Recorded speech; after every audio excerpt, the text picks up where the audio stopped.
Aquella mañana de enero, cuando el relojero abrió la tapa trasera del reloj y me mostró lo que había dentro, sentí que el suelo desaparecía bajo mis pies. No era veneno, no era nada que pudiera hacerme daño físico, era algo mucho peor. Era una fotografía diminuta, enrollada con cuidado, protegida por un pequeño cilindro de cristal, y junto a ella un papel amarillento con una letra que reconocería en cualquier parte del mundo, la letra de mi hijo Andrés. Pero déjenme contarles cómo llegué hasta ese momento. Mi nombre es Teresa Salazar y tengo 62 años. Durante los últimos 8 meses, cada mañana despertaba con una sensación de malestar que no podía explicar.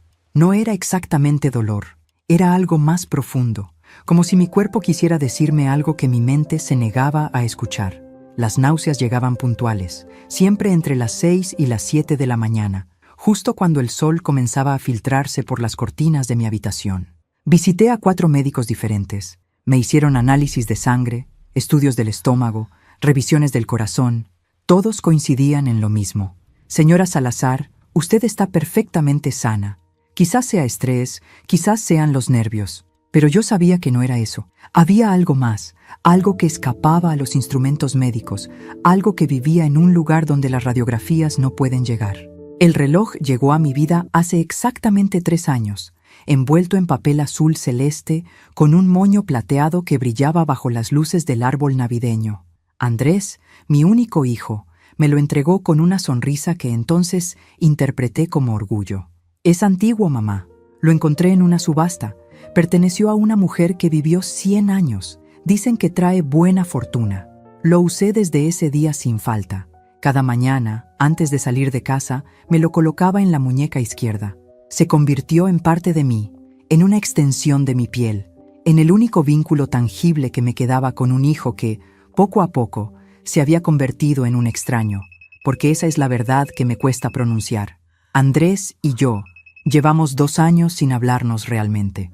Oh, sí, intercambiamos palabras, nos llamamos en los cumpleaños, nos enviamos mensajes corteses en las fechas importantes.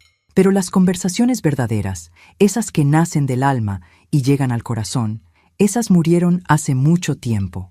Todo comenzó con un malentendido, o quizás comenzó mucho antes, con pequeños silencios que fui acumulando como quien guarda monedas en un frasco, sin darse cuenta de que el peso terminaría rompiéndolo todo. Andrés se casó con Valentina hace 5 años, y desde entonces algo cambió entre nosotros. No fue culpa de ella, aunque durante mucho tiempo quise creer que sí. Era más fácil señalar hacia afuera que mirar hacia adentro. La verdad es que yo cometí errores, muchos. Hablé cuando debí callar, callé cuando debí hablar, opiné sobre decisiones que no me correspondían, y cuando Andrés me pidió espacio, yo interpreté esa palabra como abandono. El orgullo es una enfermedad silenciosa.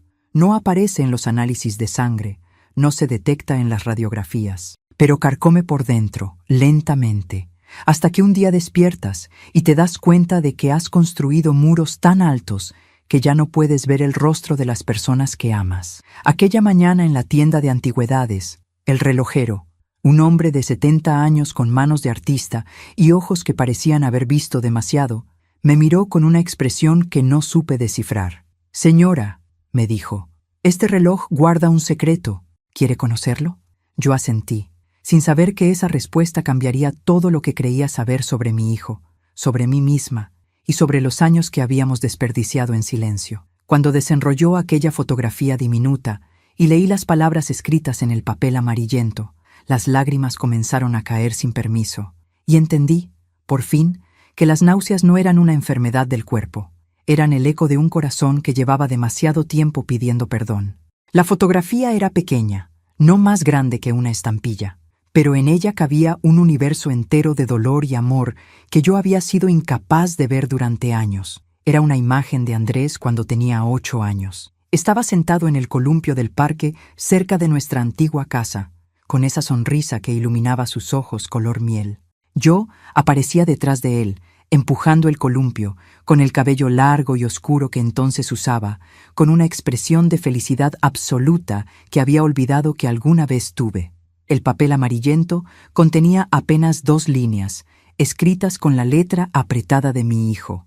para que nunca olvides que hubo un tiempo en que éramos felices, y para que sepas que aunque el silencio nos separe, sigo siendo aquel niño que te amaba sin condiciones. Sí, el relojero me observaba en silencio, mientras yo intentaba procesar lo que tenía frente a mis ojos. Las náuseas, aquellas náuseas inexplicables que me habían perseguido durante meses, comenzaron a cobrar sentido. Mi cuerpo había estado respondiendo a algo que mi mente se negaba a aceptar: la culpa. ¿Cómo supo que había algo dentro?, pregunté al anciano con la voz quebrada. Él sonrió con esa sabiduría que solo otorgan los años vividos con los ojos bien abiertos. Los relojes antiguos cuentan historias, señora. Este en particular tiene un mecanismo especial, un compartimento secreto que se usaba hace décadas para guardar mensajes de amor, despedidas, promesas. Quien se lo regaló sabía exactamente lo que hacía. Andrés sabía. Mi hijo había escogido ese reloj específicamente porque contenía un espacio para esconder lo que no podía decirme con palabras. Y yo lo había llevado en mi muñeca durante 3 años, sin saber que cargaba conmigo una carta de amor silenciosa, un puente que él había construido mientras yo seguía empeñada en cavar trincheras. Salí de aquella tienda de antigüedades con el reloj en el bolsillo y el corazón en la garganta. Caminé sin rumbo por calles que conocía de memoria, pero que de pronto me parecían extrañas, como si el descubrimiento hubiera alterado no solo mi percepción de mi hijo, sino del mundo entero. ¿Cómo habíamos llegado hasta aquí? ¿En qué momento el niño que me abrazaba cada noche antes de dormir se convirtió en el hombre que apenas me dirigía la palabra? Recuerdo el día exacto en que todo comenzó a derrumbarse. Fue durante la cena de compromiso de Andrés y Valentina. Yo había preparado un discurso, unas palabras que creía llenas de sabiduría maternal, consejos sobre el matrimonio basados en mis propias experiencias. Lo que no entendí entonces era que mis experiencias no eran las suyas, que mis errores no tenían por qué convertirse en sus miedos. Hablé demasiado aquella noche. Mencioné cosas que debieron quedarse guardadas en el baúl de los recuerdos familiares. Conté anécdotas de la infancia de Andrés que él consideraba privadas. Opiné sobre la carrera de Valentina, sobre sus planes de esperar antes de tener hijos, sobre la casa que habían elegido. Cada palabra mía era una piedra que iba construyendo un muro entre nosotros, y yo estaba tan ocupada hablando que no me di cuenta. Andrés me llamó al día siguiente. Su voz era calmada, pero había en ella un filo que nunca antes había escuchado. «Mamá, necesito que entiendas algo. Te quiero, pero necesito que respetes mis decisiones. Necesito espacio para construir mi propia vida». Espacio. Esa palabra se clavó en mi pecho como una astilla que nunca pude sacar. Para mí, espacio significaba distancia. Distancia significaba abandono. Y abandono significaba que había fracasado como madre.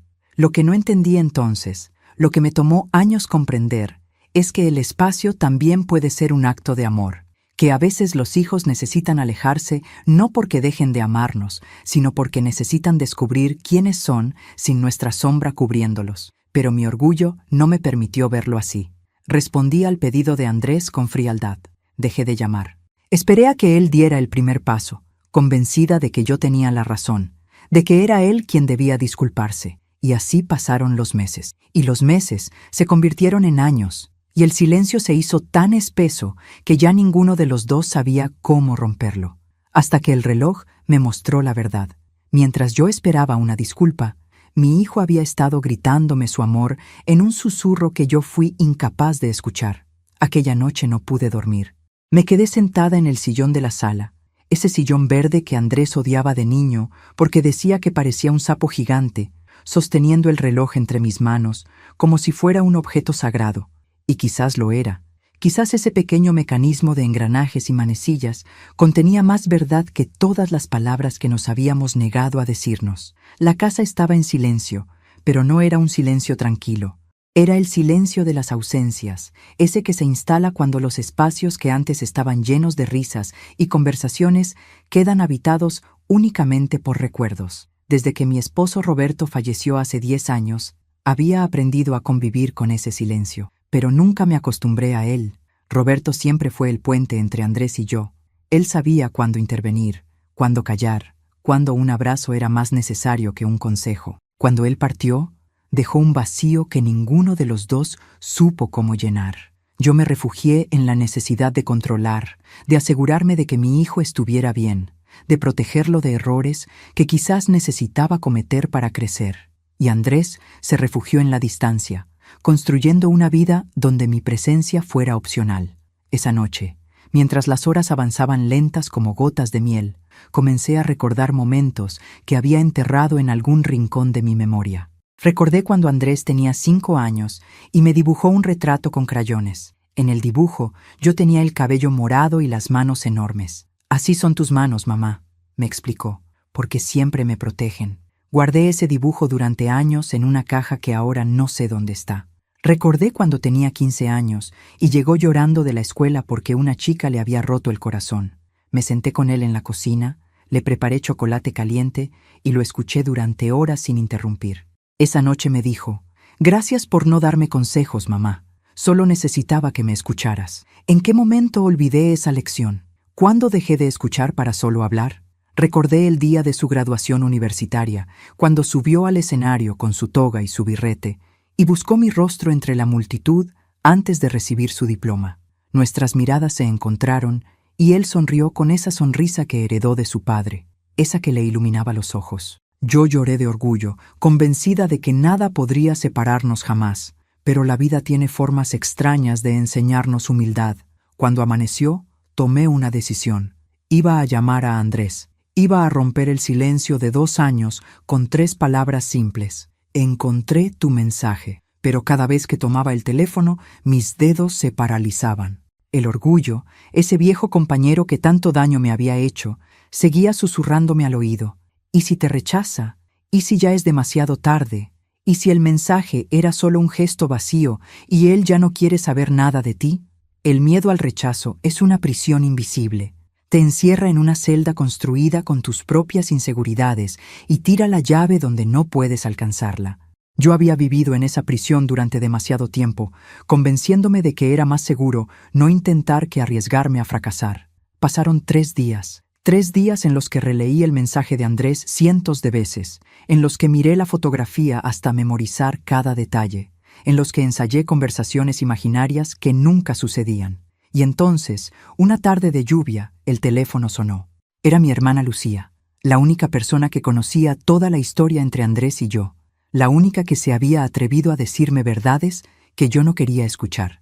«Teresa», me dijo con esa voz suya, que siempre parece saber más de lo que dice. «¿Has hablado con tu hijo últimamente?» «No», admití. «¿Por qué?» Hubo un silencio al otro lado de la línea, un silencio que se sintió eterno. «Porque acabo de encontrarme con Valentina en el mercado, y me contó algo que creo que deberías saber». Mi corazón se detuvo por un instante. En ese momento, sin saber aún lo que mi hermana estaba a punto de revelarme, comprendí que la vida estaba dándome una última oportunidad, y que esta vez no podía desperdiciarla. Lo que Lucía me contó aquella tarde cambió la perspectiva desde la cual había estado mirando los últimos 2 años de mi vida. Valentina le había confesado, entre los pasillos del mercado y con lágrimas contenidas, que Andrés no estaba bien, no físicamente, sino en ese lugar profundo donde habitan las emociones que no sabemos nombrar. Mi hijo, ese hombre que yo creía indiferente a mi ausencia, llevaba meses despertando en mitad de la noche, incapaz de dormir, perseguido por una culpa que no sabía cómo resolver. «Él piensa que tú no quieres saber nada de él», me dijo Lucía. «Valentina me contó que varias veces ha tomado el teléfono para llamarte, pero se detiene. Tiene miedo, Teresa. Tiene miedo de que lo rechaces». Las palabras de mi hermana cayeron sobre mí como agua helada. Durante todo este tiempo, mientras yo me convencía de que Andrés me había abandonado, él estaba librando la misma batalla desde el otro lado del silencio. Los dos habíamos construido muros idénticos. Los dos esperábamos que el otro diera el primer paso. Los dos teníamos tanto miedo de ser rechazados que preferíamos la agonía de la distancia a la posibilidad del rechazo. ¿Cuánto dolor nos habríamos ahorrado si alguno de los dos hubiera sido más valiente? Valentina también le había contado a Lucía sobre el reloj. Fue idea de ella, según me enteré. Ella fue quien encontró aquel reloj antiguo en la subasta, quien descubrió el compartimento secreto, quien sugirió a Andrés que lo usara para enviarme un mensaje que no se atrevía a decir en voz alta. «Tu madre necesita saber que la amas», le había dicho Valentina, «pero también necesita descubrirlo por sí misma, a su tiempo». Qué sabia era esa mujer a quien yo había juzgado sin conocer. Qué injusta había sido al culparla por el distanciamiento con mi hijo, cuando en realidad ella había sido el único puente que él había intentado construir hacia mí. Esa noche llamé a Valentina. Mis manos temblaban mientras marcaba el número, y mi voz sonó extraña cuando ella contestó, como si perteneciera a otra persona. Valentina, soy Teresa. Necesito hablar contigo. Hubo un silencio breve, cargado de sorpresa. Luego, su voz cálida atravesó la línea telefónica. Llevo 3 años esperando esta llamada, Teresa. No sabes cuánto. Hablamos durante 2 horas. 2 horas en las que ella me contó cosas sobre mi hijo que yo desconocía. Me habló de las noches en que Andrés miraba fotos antiguas de nuestra familia y se quedaba en silencio durante horas. Me contó sobre el Día de las Madres del año pasado, cuando él compró una tarjeta para mí, la escribió completa y luego no tuvo el valor de enviarla. Me reveló que guardaba esa tarjeta en el cajón de su mesa de noche, junto a otros objetos que yo le había regalado a lo largo de su vida. Él te extraña cada día, me dijo Valentina, pero el orgullo es un monstruo silencioso que devora lo mejor de nosotros. Y Andrés heredó ese orgullo de alguien. Tenía razón. Mi hijo había aprendido de mí el arte terrible de callar cuando más necesitaba hablar. Yo le había enseñado, sin querer, que el silencio era una forma de protegerse del dolor, y ahora los dos estábamos atrapados en una cárcel que yo misma había construido. ¿Cómo lo soluciono?, pregunté, sintiendo que las lágrimas comenzaban a caer. ¿Cómo deshago tanto daño? No puedes deshacer el pasado, Teresa, pero puedes construir un presente diferente. Andrés necesita escuchar de tu boca lo que llevas años callando. Necesita saber que lo amas sin condiciones, que respetas sus decisiones, que estás dispuesta a conocerlo como el hombre que es hoy y no solo como el niño que fue. Antes de colgar, Valentina me dijo algo que se quedó grabado en mi memoria. La familia no es perfecta, Teresa. Está hecha de personas imperfectas que eligen amarse a pesar de sus errores. El amor verdadero no exige perfección, exige presencia.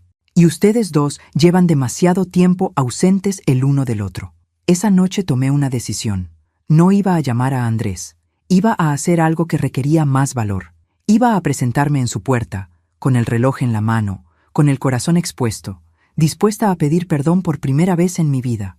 Porque hay palabras que no pueden decirse a través de un teléfono. Hay verdades que necesitan mirarse a los ojos para ser creídas. El viaje hasta la casa de Andrés dura apenas 40 minutos en autobús. 40 minutos que he recorrido mentalmente miles de veces durante estos 2 años, imaginando cómo sería volver a cruzar esa puerta, cómo sería ver su rostro después de tanto tiempo de ausencia.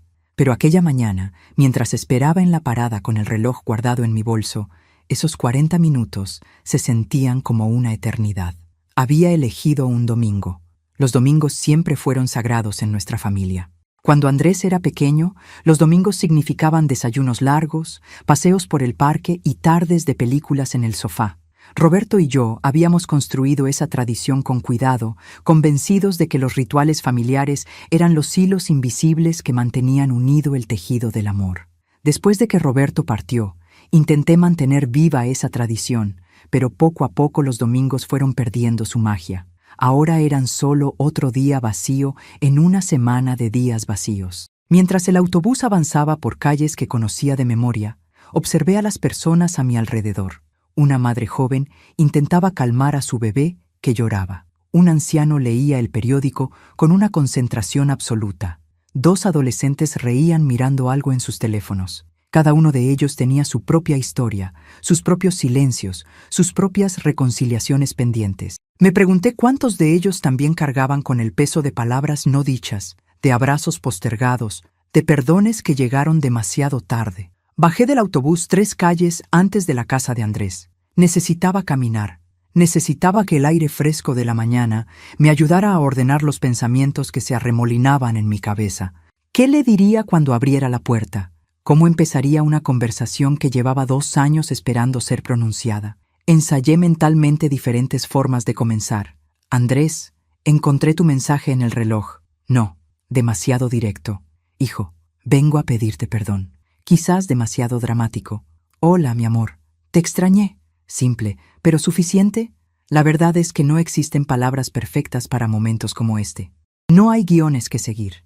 No hay frases mágicas que borren años de silencio. Solo existe la voluntad de intentarlo, el coraje de mostrarse vulnerable, la esperanza de que el amor sea más fuerte que el orgullo. Cuando llegué a su calle, me detuve frente a la casa de un vecino y observé desde lejos. La casa de Andrés y Valentina era pequeña pero acogedora, con un jardín delantero que Valentina cuidaba con devoción.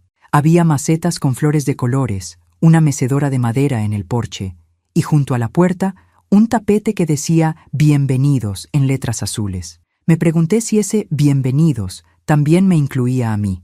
Estuve ahí parada durante casi 20 minutos, incapaz de dar los últimos pasos. El miedo me paralizaba.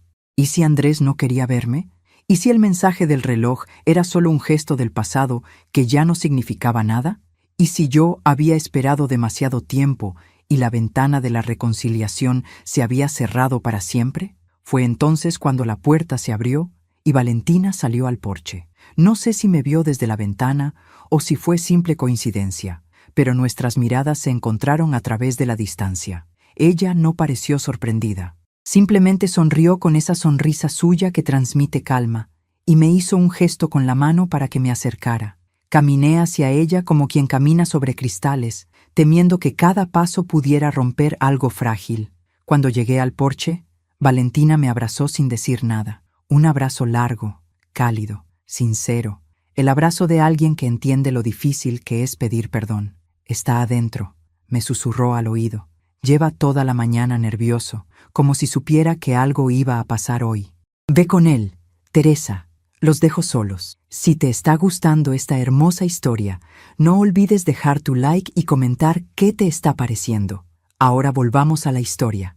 Entré a la casa con el corazón latiendo tan fuerte que podía escucharlo en mis oídos. El interior olía a café recién hecho y a pan tostado, aromas que me transportaron instantáneamente a las mañanas de mi propia cocina, cuando Andrés era pequeño y el futuro parecía un camino recto y luminoso. Lo encontré en la sala, de espaldas a mí, mirando por la ventana. Había envejecido, no mucho, pero lo suficiente para que yo notara las primeras canas en sus sienes, la forma en que sus hombros cargaban un peso invisible. Ya no era el niño de la fotografía del reloj, pero en su postura, en la forma en que inclinaba la cabeza, seguía siendo mi hijo. «Andrés», dije, y mi voz sonó más pequeña de lo que hubiera querido. Él se dio vuelta lentamente, y cuando sus ojos se encontraron con los míos, vi en ellos exactamente lo mismo que yo sentía: miedo, esperanza, amor y una tristeza profunda que solo nace cuando se ha perdido demasiado tiempo. «Mamá», respondió, y en esa única palabra, en la forma en que la pronunció, supe que todavía quedaba algo que salvar. Nos quedamos mirándonos durante lo que pareció una eternidad. Entre nosotros había apenas unos metros de distancia física, pero emocionalmente existía un abismo de 2 años de silencio, de malentendidos acumulados, de orgullo herido. Ninguno de los dos sabía cómo dar el primer paso para cruzarlo. Fue Andrés quien finalmente rompió el silencio, pero no con palabras. Se llevó la mano al rostro y se secó una lágrima que había comenzado a deslizarse por su mejilla. Ese simple gesto, tan humano, tan vulnerable, derribó todas las defensas que yo había construido durante el camino hasta aquí. Mi hijo estaba llorando. Mi hijo, ese hombre adulto que había aprendido a esconder sus emociones detrás de una máscara de indiferencia, estaba llorando frente a mí. «No sabía si algún día vendrías», dijo con la voz quebrada. «Pensé que me habías olvidado, mamá. Pensé que ya no me querías en tu vida». Sus palabras me golpearon con una fuerza que no esperaba. ¿Cómo era posible que mi hijo pensara eso? ¿Cómo podía creer que yo, su madre, la mujer que lo había llevado en su vientre durante 9 meses, que lo había sostenido en sus primeros pasos, que había velado sus noches de fiebre y celebrado cada uno de sus logros, pudiera olvidarlo? «Andrés», respondí, y mi voz se rompió en 1000 pedazos. «No ha pasado un solo día en estos 2 años en que no haya pensado en ti. No ha habido una sola mañana en que no me haya despertado con tu nombre en los labios. Eres mi hijo, eres parte de mi corazón. ¿Cómo podría olvidarte?» Él bajó la mirada, como si le costara sostener el peso de mis palabras. «Entonces, ¿por qué no llamaste? ¿Por qué dejaste que pasara tanto tiempo?» Era una pregunta justa, una pregunta que merecía una respuesta honesta, aunque esa honestidad me expusiera en toda mi imperfección. Porque tuve miedo, admití. Miedo de que me rechazaras, miedo de que me dijeras que era demasiado tarde, y porque fui orgullosa, Andrés, terriblemente orgullosa. Me convencí de que eras tú quien debía dar el primer paso, que yo no había hecho nada malo, que simplemente estaba dándote el espacio que me habías pedido. Hice una pausa, buscando las palabras correctas para continuar. Pero me equivoqué. Me equivoqué en tantas cosas. Te critiqué cuando debí apoyarte. Opiné cuando debí escuchar. Me aferré al niño que fuiste en lugar de conocer al hombre en que te estabas convirtiendo. Y cuando me pediste espacio, en lugar de entender que era algo que necesitabas para crecer, lo interpreté como un rechazo personal. Saqué el reloj de mi bolso y lo sostuve frente a mí. Encontré tu mensaje, hijo. Después de 3 años, finalmente encontré tu mensaje. Andrés miró el reloj y algo cambió en su expresión. Vi cómo los recuerdos cruzaban por su rostro. El momento en que eligió ese regalo, las horas que pasó escribiendo aquellas pocas líneas, la esperanza que depositó en ese pequeño compartimento secreto. Pensé que nunca lo encontrarías, confesó. Pensé que quizás lo habías guardado en algún cajón, o que lo habías regalado, o que simplemente no significaba nada para ti. Lo usé cada día desde que me lo diste, respondí. Cada mañana, antes de salir de casa, me lo ponía en la muñeca. Era lo único que me quedaba de ti, Andrés. Era mi forma de sentirte cerca, aunque estuviéramos tan lejos. Él dio un paso hacia mí, luego otro, y de pronto, sin que ninguno de los dos lo planeara, estábamos abrazándonos en medio de la sala. Un abrazo torpe al principio, como de 2 personas que han olvidado cómo encajar sus cuerpos. Pero poco a poco, el abrazo encontró su forma, y nos quedamos así, sostenidos el uno al otro, dejando que las lágrimas hicieran el trabajo que las palabras no podían hacer. Lo siento, mamá, murmuró Andrés contra mi hombro. Siento haber sido tan duro contigo. Siento haberte hecho sentir que no te necesitaba. Siento todos estos años de silencio. No, hijo, respondí, acariciando su cabello como cuando era pequeño. Soy yo quien debe pedirte perdón. Fui yo quien no supo respetar tus límites. Fui yo quien dejó que el orgullo destruyera lo más valioso que tengo, nuestra relación. Nos separamos lentamente, mirándonos a los ojos con una honestidad que no habíamos compartido en años. En ese momento, supe que el camino hacia la reconciliación no sería fácil. No se pueden borrar 2 años de distancia con un solo abrazo, pero también supe que estábamos dispuestos a intentarlo, y eso era más de lo que teníamos ayer. ¿Te quedas a desayunar?, preguntó Andrés, secándose las lágrimas con el dorso de la mano. Valentina hace unos panqueques increíbles. Dice que es receta de su abuela. Sonreí. Era una invitación simple, cotidiana, pero en ese contexto significaba mucho más. Era una puerta que se abría, una oportunidad de reconstruir lo que habíamos perdido. Me encantaría, respondí. Caminamos juntos hacia la cocina, donde Valentina ya había comenzado a preparar la masa. Ella nos miró entrar y su rostro se iluminó con una sonrisa que contenía alivio, esperanza y algo que se parecía mucho a la felicidad. Sin decir nada, sacó un tercer plato del armario y lo colocó en la mesa. Un lugar para mí, un lugar que quizás siempre había estado esperando. Durante el desayuno hablamos de cosas pequeñas, del jardín de Valentina y las flores que estaba cultivando para la primavera, del trabajo de Andrés en la empresa de arquitectura donde llevaba 5 años, de mis clases de costura en el centro comunitario, algo que él no sabía que había comenzado. Eran conversaciones superficiales, pero necesarias. Eran los primeros ladrillos de un puente que tendríamos que construir piedra a piedra. Fue hacia el final del desayuno cuando Andrés tomó mi mano sobre la mesa y me miró con una seriedad que me recordó a su padre. «Mamá, hay algo que necesito contarte. Algo importante». Sentí un escalofrío recorrer mi espalda. La forma en que lo dijo, el peso en su voz, me indicó que lo que venía no era una noticia cualquiera. Valentina y yo hemos estado intentando tener un hijo durante los últimos 3 años, continuó. No ha sido fácil. Hubo momentos en que pensamos que no sucedería nunca, pero hace 2 semanas recibimos una noticia. Miré a Valentina, que tenía los ojos brillantes de emoción contenida. Luego volví a mirar a mi hijo. «Vas a ser abuela, mamá. En 7 meses vas a ser abuela». El mundo se detuvo por un instante, y en ese instante Comprendí que la vida me estaba ofreciendo no solo una segunda oportunidad con mi hijo, sino también la posibilidad de un nuevo comienzo, un nuevo ser que llegaría a este mundo, ajeno a todos nuestros errores pasados, portando la promesa de un futuro diferente.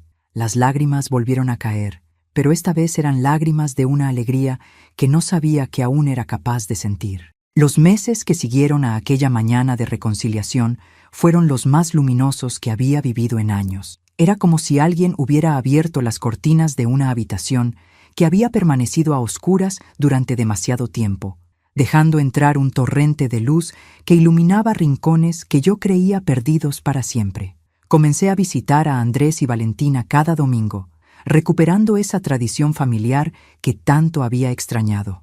Llegaba temprano, con algún postre casero o un ramo de flores del mercado, y pasábamos las mañanas conversando, cocinando juntos, construyendo poco a poco el puente que el silencio había destruido. No era perfecto. A veces surgían momentos incómodos, silencios que se extendían un poco más de lo necesario, temas que evitábamos por miedo a reabrir heridas. Pero estábamos intentándolo, y eso era lo que importaba. Valentina se convirtió en la hija que nunca tuve.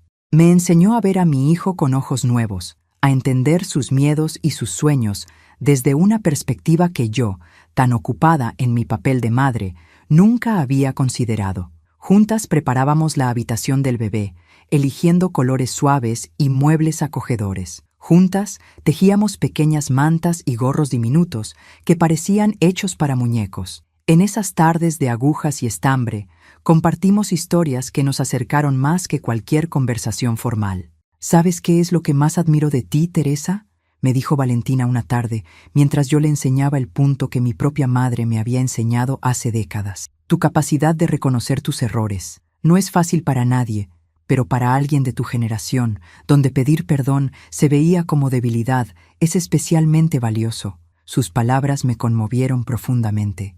Durante toda mi vida había creído que la fortaleza consistía en mantenerse firme, en no mostrar vulnerabilidad, en tener siempre la razón. Pero la verdadera fortaleza, comprendí entonces, reside en la capacidad de doblarse sin romperse, de admitir que nos equivocamos, de tender la mano incluso cuando el orgullo nos grita que no lo hagamos. El embarazo de Valentina avanzaba sin complicaciones, y con cada semana que pasaba, mi emoción crecía. Iba a ser abuela. Después de tantos años de vacío, de soledad, de domingos silenciosos en una casa demasiado grande para una sola persona, iba a tener una razón para levantarme cada mañana con el corazón lleno de propósito. Pero la vida, esa maestra implacable que nunca deja de enseñarnos lecciones, tenía otros planes. Fue durante el 5.º mes del embarazo de Valentina cuando las náuseas regresaron. Aquellas náuseas matutinas que habían desaparecido misteriosamente después de mi reconciliación con Andrés volvieron con una intensidad que me asustó. Pero esta vez venían acompañadas de otros síntomas, un cansancio profundo que ninguna cantidad de sueño podía aliviar, una pérdida de apetito que me hacía ver la comida como un enemigo, dolores en lugares que antes no dolían. Al principio intenté ignorarlo. Me convencí de que era solo el estrés de los cambios, la emoción del bebé que venía en camino, quizás el peso de tantas emociones acumuladas finalmente cobrándose su precio. Pero cuando comencé a perder peso sin proponérmelo, cuando las ojeras se instalaron permanentemente bajo mis ojos, cuando subir las escaleras de mi casa se convirtió en un desafío, supe que algo andaba mal. No le dije nada a Andrés. No quería preocuparlo, no quería empañar la alegría del embarazo con mis problemas. Además, una parte de mí tenía miedo de lo que los médicos pudieran encontrar.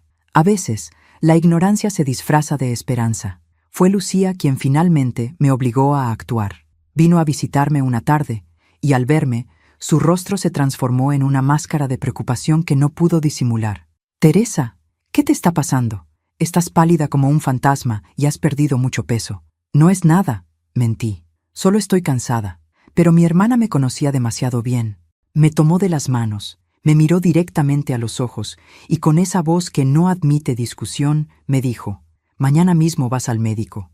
Y no acepto un no por respuesta. Fui al médico, y luego a otro, y a otro más. Hubo análisis de sangre, estudios complicados con nombres que no podía pronunciar, esperas interminables en salas frías que olían a desinfectante y a miedo.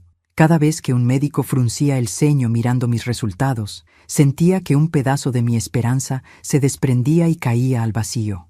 El diagnóstico llegó un martes por la tarde, en el consultorio de un oncólogo que hablaba con la suavidad de quien ha dado malas noticias demasiadas veces. Me explicó términos médicos que apenas comprendí.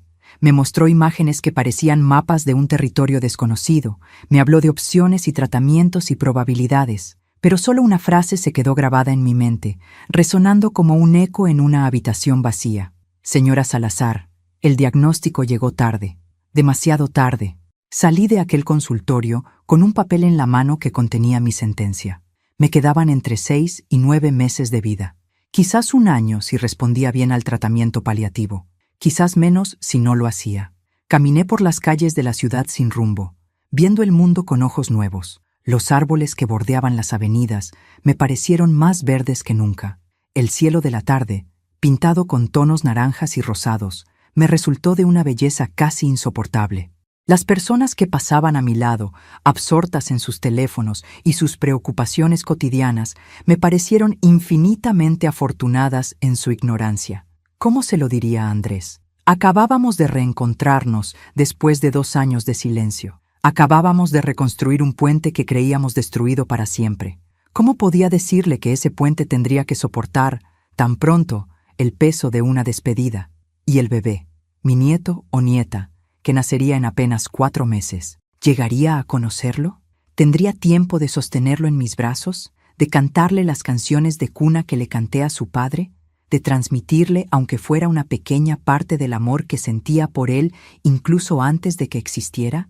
Esa noche, sentada en el sillón verde de mi sala, con el reloj de Andrés apretado contra mi pecho, tomé una decisión. No iba a desperdiciar el tiempo que me quedaba en lamentos ni en autocompasión. No iba a permitir que la sombra de la despedida oscureciera los días luminosos que aún podía vivir.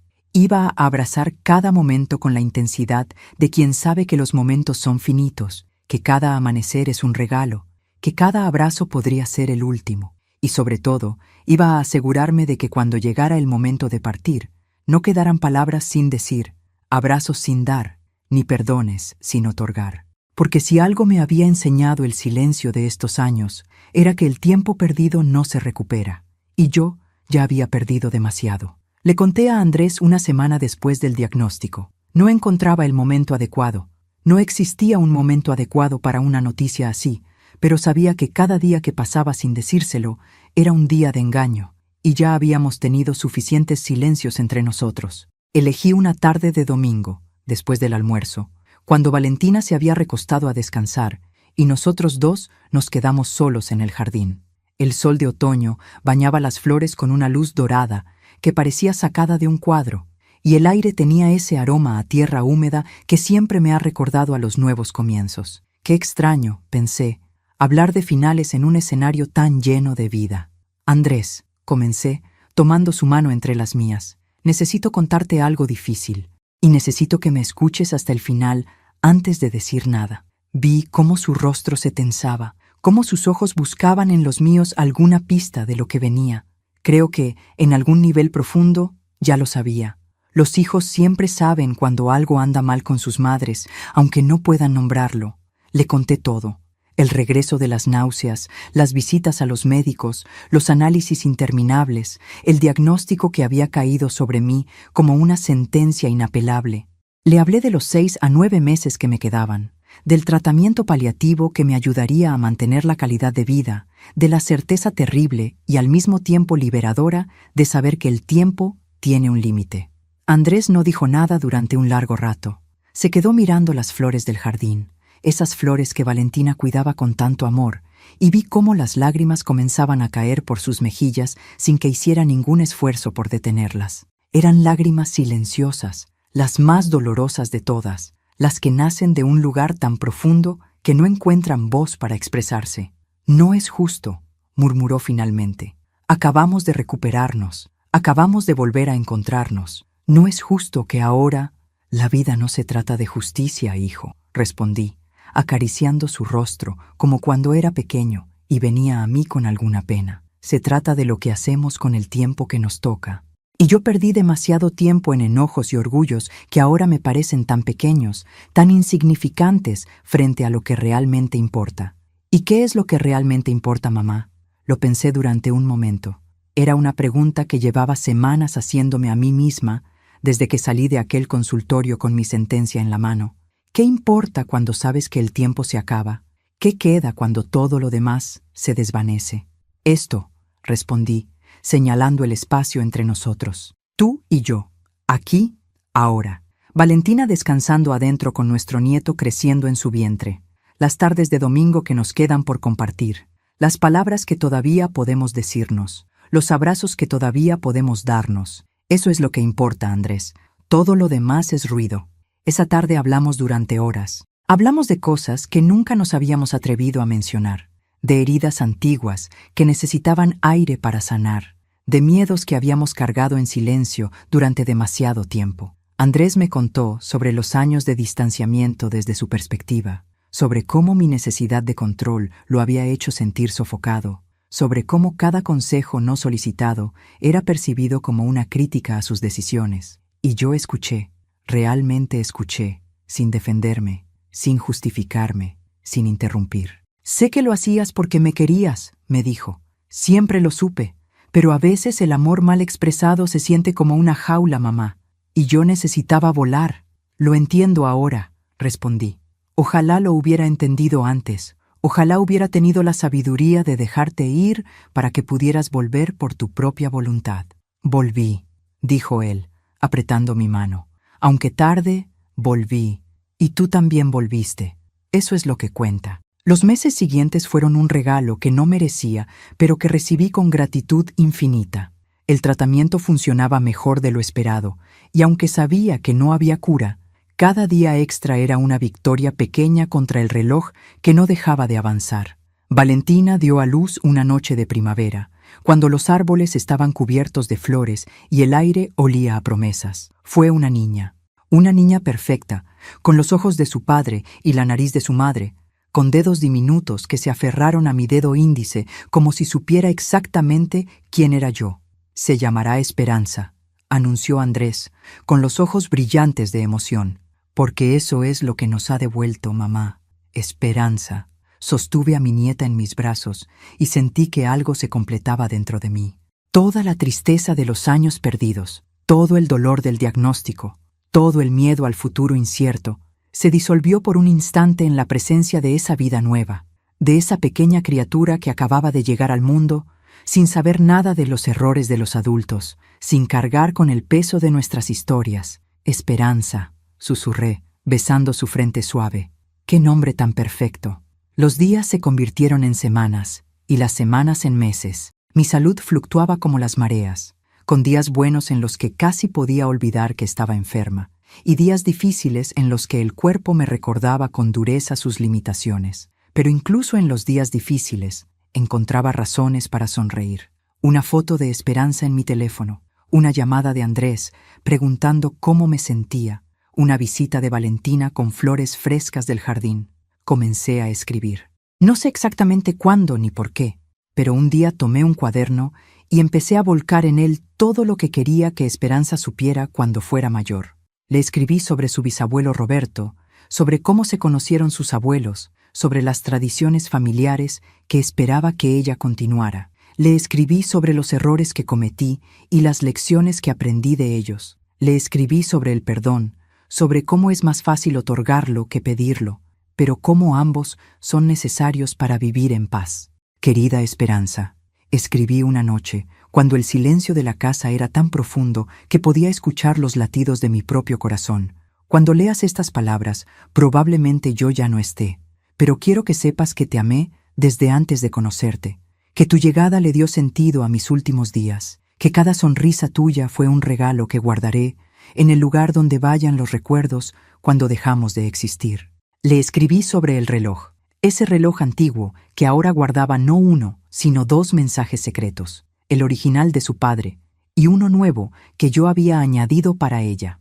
Le expliqué que algún día, cuando fuera mayor, Debería abrirlo y encontrar las palabras que su abuela le dejó escondidas en ese pequeño compartimento. No dejes que el orgullo te separe de las personas que amas, le aconsejé. No esperes a que sea demasiado tarde para decir lo que sientes. No permitas que los malentendidos se conviertan en muros. La vida es demasiado corta y demasiado frágil para desperdiciarla en silencios. Esta mañana, mientras escribo estas últimas páginas, el sol entra por la ventana de mi habitación con esa luz especial que solo tienen los amaneceres de verano. Han pasado 8 meses desde el diagnóstico, más de lo que los médicos predijeron, y aunque sé que el final está cerca, no siento miedo, siento paz. Una paz que no creí posible cuando comenzó todo esto. Andrés vendrá a visitarme esta tarde. Como todos los días, traerá a Esperanza, que ya tiene casi 4 meses, y ha comenzado a reconocer mi rostro, a sonreír cuando me ve. Esa sonrisa desdentada y perfecta, es el mejor regalo que la vida pudo haberme dado. Pienso en todo lo que viví, en los 62 años que estuve en este mundo, y me doy cuenta de que los momentos que más brillan en mi memoria no son los logros ni los reconocimientos, son las tardes de domingo en familia, son los abrazos de mi hijo cuando era pequeño, son las conversaciones con Roberto bajo las estrellas, son las risas compartidas con Lucía, son los últimos meses con Valentina, Andrés y Esperanza, reconstruyendo lo que creíamos perdido. Si pudiera volver atrás, si pudiera hablar con la Teresa de hace 2 años, la que estaba atrapada en su orgullo y su silencio, le diría: suelta, suelta el rencor, suelta la necesidad de tener razón, suelta el miedo al rechazo. Nada de eso importa. Lo único que importa es amar y dejarse amar, con todas las imperfecciones, con todos los errores, con toda la torpeza que eso implica. El reloj sigue en mi muñeca. Ya no funciona perfectamente. Las manecillas a veces se detienen sin razón aparente, como si el tiempo mismo supiera que para mí está llegando a su fin. Pero lo sigo usando cada día, porque me recuerda que incluso en los silencios más largos, incluso en las distancias más dolorosas, el amor encuentra formas de manifestarse, a veces en un mensaje escondido, a veces en un abrazo tardío, a veces en una nieta que lleva el nombre de lo único que nunca debemos perder: esperanza. Cierro este cuaderno sabiendo que mi historia está llegando a su fin, pero también sabiendo que no termina conmigo. Continúa en Andrés, en Valentina, en mi pequeña Esperanza, que algún día leerá estas palabras y sabrá que su abuela la amó con todo lo que tenía. Continúa en cada persona que elija el perdón sobre el rencor, el diálogo sobre el silencio, el amor sobre el orgullo. No sé qué hay después de esto, no sé si hay algo, o si simplemente dejamos de existir como una vela que se apaga. Pero sé que mientras alguien nos recuerde, mientras nuestras palabras sigan resonando en los corazones de quienes amamos, una parte de nosotros permanece. Y eso, de alguna manera, es suficiente. El sol ya está alto en el cielo. Escucho un auto estacionándose afuera. Deben ser ellos, mi hijo, mi nuera, mi nieta, mi familia, lo que queda de mi corazón latiendo en otros cuerpos, caminando por el mundo cuando yo ya no pueda hacerlo. Me levanto despacio, con el cuerpo cansado pero el espíritu ligero, camino hacia la puerta, hacia los brazos que me esperan, hacia las sonrisas que iluminan mis últimos días. Y mientras camino, sonrío, porque a pesar de todo, a pesar de los años perdidos y los errores cometidos, a pesar del diagnóstico y el tiempo que se acaba, he aprendido algo que muchos nunca aprenden. El amor no se mide en años, se mide en momentos, y mis últimos momentos están llenos de él. Gracias por acompañarme en esta historia. Si llegaste hasta aquí, te invito a reflexionar. ¿Hay alguien en tu vida con quien necesites reconciliarte?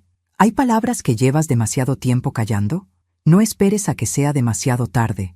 El momento es ahora. Siempre es ahora. Si esta historia tocó tu corazón, te invito a que hagas lo siguiente. Suscríbete a este canal y activa la campanita para no perderte ninguna de nuestras historias. Cada semana traemos relatos que inspiran, emocionan y nos invitan a reflexionar sobre lo que realmente importa en la vida. Dale like a este video. Tu like no solo nos apoya, sino que ayuda a que esta historia llegue a más personas que quizás necesitan escucharla hoy. Déjanos un comentario contándonos, ¿qué parte de la historia te emocionó más? ¿Hay alguien en tu vida con quien necesitas reconciliarte? ¿Qué mensaje te llevas de la historia de Teresa? Nos encanta leer sus comentarios y conectar con ustedes. Cada mensaje que nos dejan nos motiva a seguir creando contenido con amor y dedicación. Comparte este video con alguien que necesite escucharlo. A veces, una historia puede ser el empujón que alguien necesita para dar ese primer paso hacia el perdón y la reconciliación. Recuerda, la vida es demasiado corta para guardar rencores. No esperes a que sea demasiado tarde para decir te quiero, te perdono o lo siento. El momento es ahora. Gracias por ser parte de esta comunidad. Gracias por tu tiempo, tu atención y tu corazón abierto. Nos vemos en el próximo video. Aviso legal. Esta es una obra de ficción. Esta historia es 100% ficticia y ha sido creada únicamente con fines de entretenimiento y reflexión. Todos los personajes, nombres, lugares, eventos y situaciones presentados en este video son completamente imaginarios y producto de la creatividad del autor. Cualquier parecido con personas reales, vivas o fallecidas, o con hechos reales, es pura coincidencia y no es intencional.